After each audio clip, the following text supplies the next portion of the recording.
그 영문 타자기는 하나씩 키를 누르면은 한 칸씩 그냥 다 전진을 하는데, 한글 타자기는 옆으로 쭉 한 줄로 갈 수는 없다. 사실은 한글 타자기도 음절 글자를 통째로 활자로 만들어서 하는 게 오히려 쉬운 선택인 거죠. 그리고 글자꼴도 그거는 활자 그 자체니까 사실은 단정하게 나오거든요. 근데 그렇게 하면 한글의 경우에는 조합의 숫자가 너무 많지 않나요?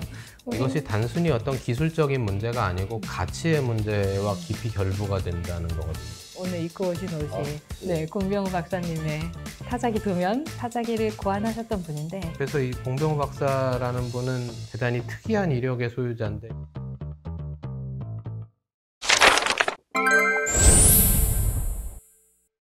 네, 안녕하세요. 망건당TV 구독자 여러분, 심채경의 과학감성 심채경입니다.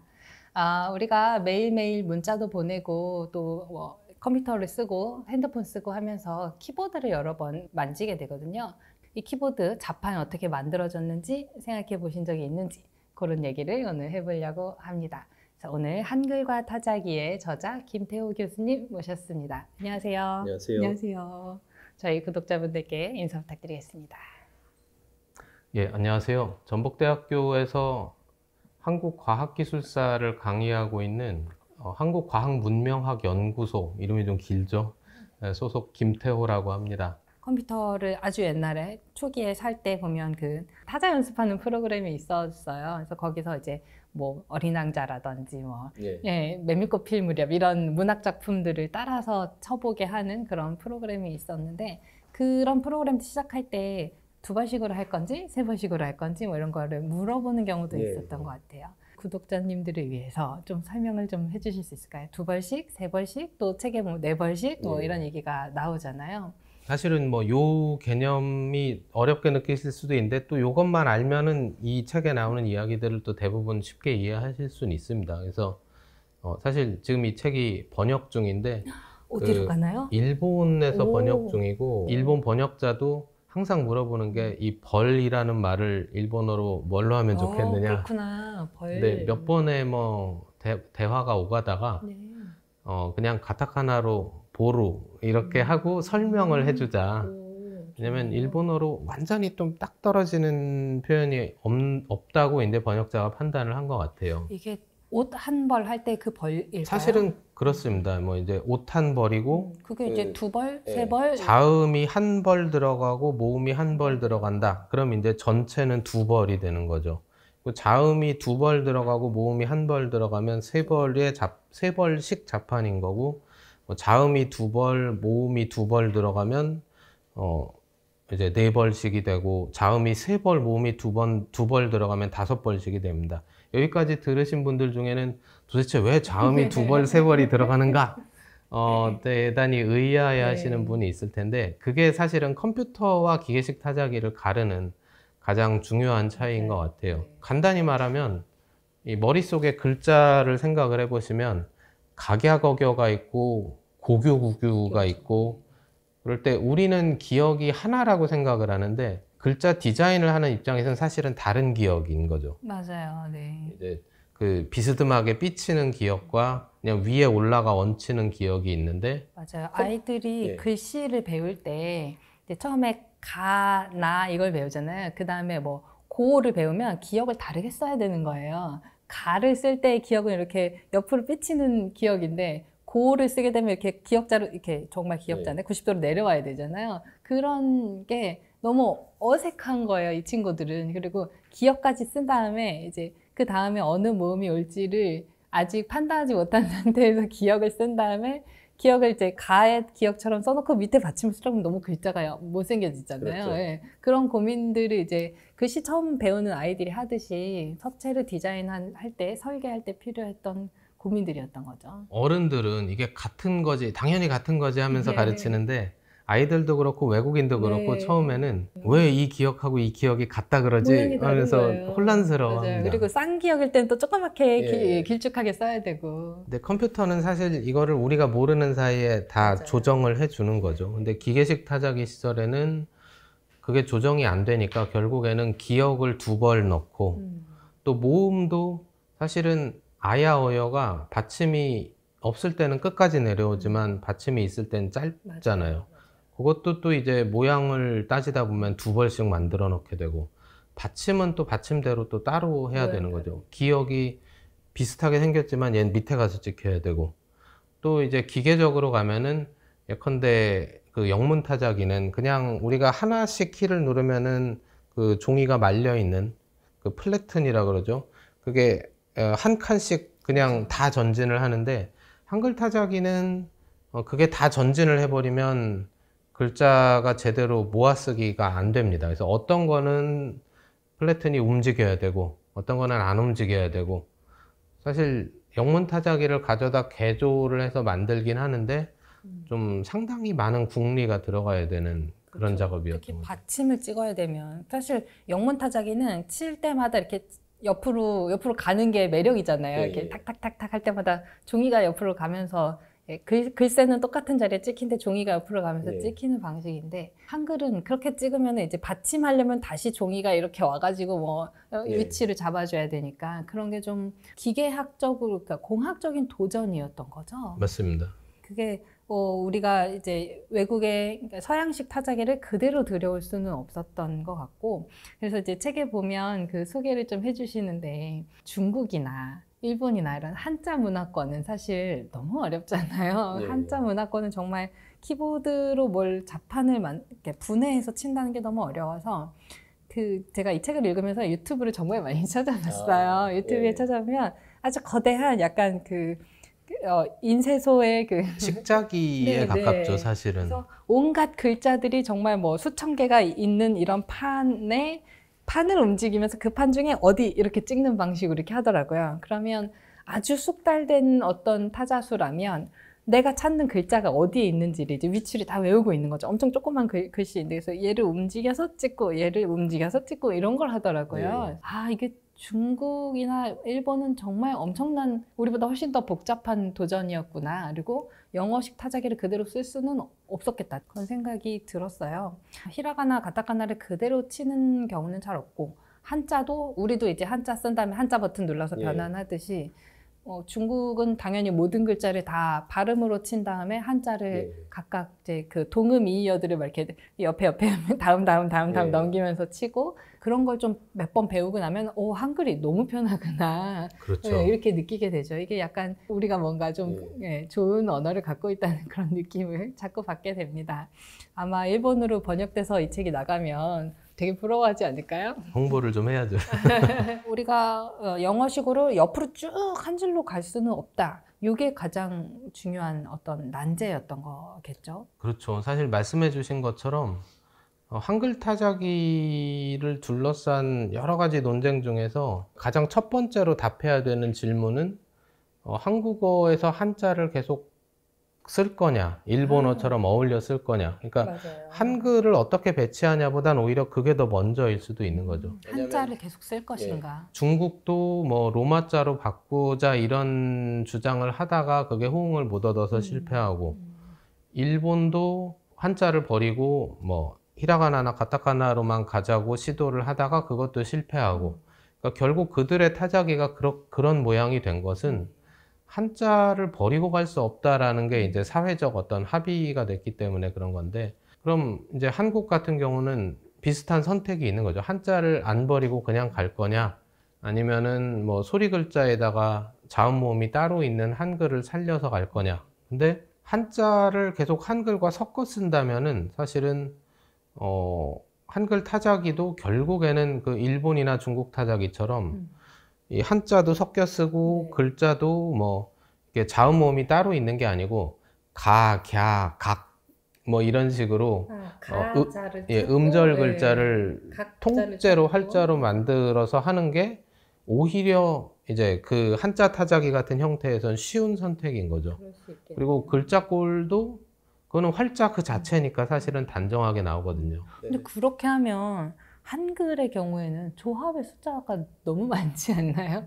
우리는 그 조합들을 뭐 글자도 왜 뭐 이렇게 받침이 자음이 하나가 아니라 리을 기역도 있고 뭐 비읍 리을도 있고 이렇잖아요. 기역 시옷도 있고 이렇게 되면 어쩌면은 히라가나 가타카나보다 훨씬 더 많은 글자가 나오는 거잖아요. 그렇죠. 책에서도 완성형 예, 예. 으로 하면 유니코드의 엄청나게 많은 부분을 한글이 차지하고 있다 이 예. 얘기를 해주셨는데 와 그렇게 그 모든 걸 다 글자를 일일이 다 만들어 놔야 되면 너무 어렵죠. 그래서 제가 이제 하고 싶었던, 책에서 하고 싶었던 얘기 중에 하나도 이것이 단순히 어떤 기술적인 문제가 아니고 가치의 문제와 깊이 결부가 된다는 거거든요.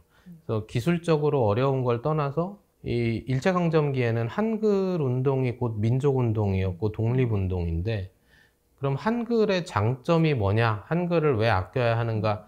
이 논리를 만들기 위해서 뭐 조선어학회나 이런 분들이 그렇게 오래도록 그 노력을 하고 때로 옥고를 치러가고 했던 것인데, 그러면 광복 시점에서 봤을 때는 결국 한글이 소리 글자이고 자음 모음이 따로 있고 이것은 정말 한글을 한글이도록 해주는 특징이고, 이것이 이제 한글이 동아시아의 다른 문자보다 뛰어나다는 근거가 되기도 하는 거죠. 근데 그러면 기계화도 한글의 이런 가치를 살리는 방향으로 이루어지는 것이 진정한 한글 기계화지, 한글을 한자와 나란히 쓸어 놓는다는 것은 기술적으로는 오히려 그게 뭐 돈도 덜 들고 있는 기계를 개조하면 되니까 쉬울 수도 있지만, 이분들이 용납을 할 수 없는 옵션이 아니었겠는가. 그런 이야기가 이제 책에서 이제 몇 차례 나오는데 이 기계화를 시도하시는 분들의 어떤 철학에 관련된 문제, 한글이라는 것은 어떤 가치를 갖고 있느냐, 우리는 한글을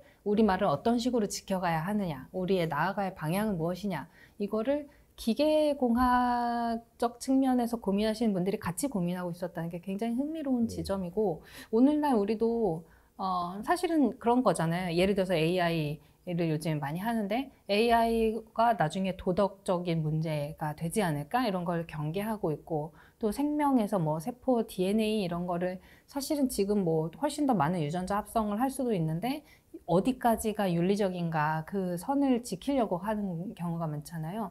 그런 식의 또 뭐 분야는 다르겠습니다만 최신 기술, 최신 과학을 계속 선도하시는 분들이 어떤 윤리적인 문제 혹은 사회적이거나 정치적인 문제에 닥쳤을 때, 뭐 가치, 우리가 중요한 것의 가치의 문제 이런 것에 닥쳤을 때 그거를 어떻게 다루느냐가 사실 얼마나 성숙된 사회인가 하는 생각도 들고요. 그렇게 생각하면 타자기가 우리나라에 등장하게 되는 시점부터 컴퓨터가 등장하면서 기술 문명이 확 발전하기 시작하는 그 급격한 변화의 시기에 그런 고민을 해주신 분들이 있었다는 게 참 좋은 일이었다는 그런 생각도 좀 들고, 책에서 그 얘기를 많이 언급을 하셨잖아요. 그게 시대가 다 그랬던 건 아니고 사람들이 모두가 관심이 있었던 건 아니고 사실은 굉장히 소수의 일부 사람들이었다, 그런 얘기를 좀 하셨고, 책에서 그 공병우 박사님 이야기를 굉장히 많이 하고 계세요. 지금 오늘 입고 오신 옷이 네, 공병우 박사님의 타자기 도면, 네, 맞죠? 타자기를 고안하셨던 분인데, 공병우 박사님의 그 일생에 대해서 사실 책에서 많이 다루고 있거든요. 좀 소개를 해주신다면. 예. 뭐 요거부터 말씀을 하셨으니까 말씀드리면, 이건 이제 공병우 타자기가 미국 특허를 받았을 때 이 특허에 있던 도면입니다. 이제 왜 미국 특허를 받았느냐 하면은 뭐 미국에 한글 타자기를 수출하는 것은 아니고, 당시에 한국이 기계공업이 발달을 못했기 때문에 미국에서 생산을 위탁해서 이제 들여와서 팔다 보니까 미국에도 특허를 신청하고 그러게 된 거죠. 그래서 이 공병우 박사라는 분은 대단히 특이한 이력의 소유자인데, 일단 안과 의사입니다. 지금도 있지 않나요? 그렇죠. 공안과가? 제가 얼마 전에 광화문 교보문고에서 딱 보니까 보이던데, 바로 맞죠? 앞에 있어요. 예. 몇 번 위치가 바뀌긴 했는데 지금도 이제 거의 그 동네에서 이제 유지가 되고 있고, 이제 천호동에도 있습니다. 안과 의사 공병우. 근데 이제 타자기에 관심을 갖기 시작한 거죠, 이분이. 예, 이분이 이제 사실 좀 뭐 고생도 많이 하고 그랬는데, 상당히 이른 나이에 의사 시험도 통과하고, 또 본인이 훌륭한 안과 의사가 되고 싶다는 생각 하나만 가지고 이제 본인이 다닌 적 없는 학교도 막 찾아가서 내가 당신들하고 실험도 하고 싶다, 연구도 하고 싶다 해가지고는 결국에 의학 박사도 받습니다. 거의 뭐 자력으로 의학 박사를 받는데, 그 다음에 그 안과를 개업을 합니다. 사실은 처음에 개업을 할 때만 해도 사람들이 반신반의했습니다. 왜냐면은 경제적인 거랑 관계가 있는데 경제가 발달을 못했을 때는 정말 죽고 사는 문제로 내과, 외과들은 병원을 가도 뭐 안과라든가 이것은 좀 어느 정도 여유 소득이 있어야 개인 병원을 찾아가는데, 근데 이제 1930년대 후반에 여러 가지로 운이 좋아서 또 그 당시에 뭐 조선인, 한국인이 하는 몇 안 되는 안과 병원이었기 때문에 돈을 많이 벌게 됩니다. 그래서 사실 이제 광복이 될 무렵에는 이분은 서울에서 성공한 명사였고, 사실은 본인이 하고 싶은 거를 그래도 마음껏 할 수 있는 그런 위치였는데, 마침 또 한글에 관심을 갖게 됩니다. 이분이 1906년생인데 교육의 거의 대부분을 일본어로 받았기 때문에 그렇겠네요. 그쵸? 일상생활에선 한국어를 하지만 글을 쓸 때면 일본어로 쓰는 게 보통이죠. 그러니까 요즘식으로 얘기하면 문법이나 이런 교육을 받을 기회가 잘 없었던 겁니다.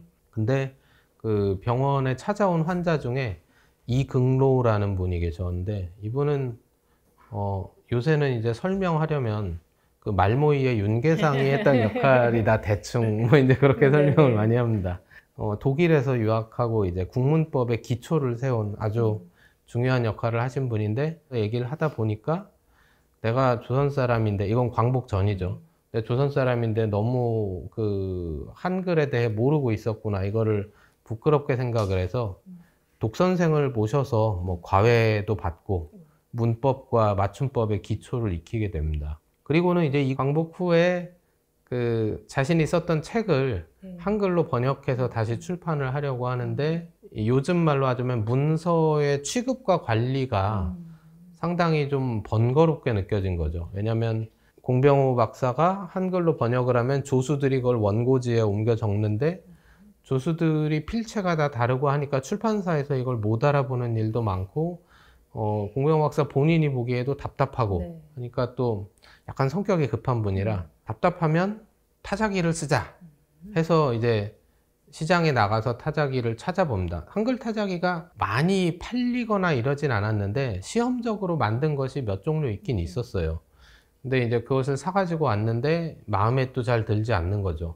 뭐 여러 가지 이유가 있습니다만, 예컨대 지금 듣기엔 희한한 얘기지만 새로 쓰기 타자기라던가 뭐 이런 것들이었거든요. 그러면 이제 글쎄가 이렇게 돼 있고 뭐 글쎄가 꺾인 채로 이렇게 쓰게 된다든지 이런 거죠. 네. 말이 난 김에 설명을 하자면, 그 영문 타자기는 어쨌든 가로쓰기인데 당시 한국 사람들이 가로쓰기 문서는 잘 읽지를 못했습니다. 마치 요즘 우리한테 세로쓰기 신문을 주고 읽으라 그러면 우리가 대충 비스듬하게 돌려서 막 이렇게 읽는 것처럼, 그때 사람들은 영어책이나 가로쓰기가 있지 가로쓰기가 낯설었거든요. 그래서 한글 타자기를 만들려고 해도 세로쓰기로 만들어야 되는데 문서가 가로로 진행하는데 어떻게 세로로 만들 거냐 하면, 말씀하신 것처럼 활자들을 이제 90도 반시계 방향으로 돌려놓고 그걸로 찍으면 그러니까 글자 이렇게 누워서 찍히겠죠. 나중에 문서를 뽑아서 돌리면 이게 새로 쓴 문서로 보입니다. 그러니까 타자수의 건강에는 사실 좀 안 좋았을 1920, 30년대에 만든 한글 타자기들은 다 그런 시기였어요. 말씀 듣다 보니까 한글 타자기 오늘날 우리가 쓰는 PC 자판으로 오기까지 굉장히 여러 단계가 있었잖아요. 지금 새로 쓰기를 얘기하셨고 2번씩, 3번씩, 4번씩 뭐 이런 얘기도 하셨고, 그다음에 한자를 쓰느냐 마느냐도 이게 정말 한 번의 혁신이 아니라 여러 번의 혁신이었던 것 같다는 생각이 듭니다. 그렇습니다. 그리고 사실은 초창기에는 그 혁신들이 잘 이해도 못 받았던 시대도 있었죠. 예컨대 그 초창기에 이원익이나 송기주 같은 분들이 세로쓰기 타자기를 만들었을 때도 사실 그 세로쓰기라는 메커니즘을 고안하는 것 자체가 쉬운 일은 아니었는데, 애써서 그렇게 만들어도 사실 대중들이 보였던 첫 번째 반응은 아까 잠깐 얘기가 나왔지만 한자도 안 찍히는데 이거를 어디다 쓰느냐. 거기다가 그 가격은 당시 뭐 추산하기가 쉽진 않습니다만 대략 공무원 월급 기준으로 환산을 해도 공무원 월급으로 한 뭐 대여섯 달치가 되는 거예요. 그렇게 비싼 기계를 샀는데 한자도 안 찍히면 뭐 쓸 데가 없지 않느냐 이러니까 이분들이 다 결국은 상업적으로는 성공을 못 합니다. 그러니까 기술적으로 뛰어난 기계를 만들어 놓으면 이게 시장을 쫙 바꾸고 사람들의 생각이 바뀌고 이것이 아니라 새로운 기술을 시도하는 사람들은 계속해서 문을 두드리는데 사회가 바뀌고 사람들 생각이 조금씩 바뀌고 하면서 아, 뭐 한글만 찍히는 것도 괜찮겠지. 아, 뭐 가로쓰기가 되는 것도 괜찮겠지.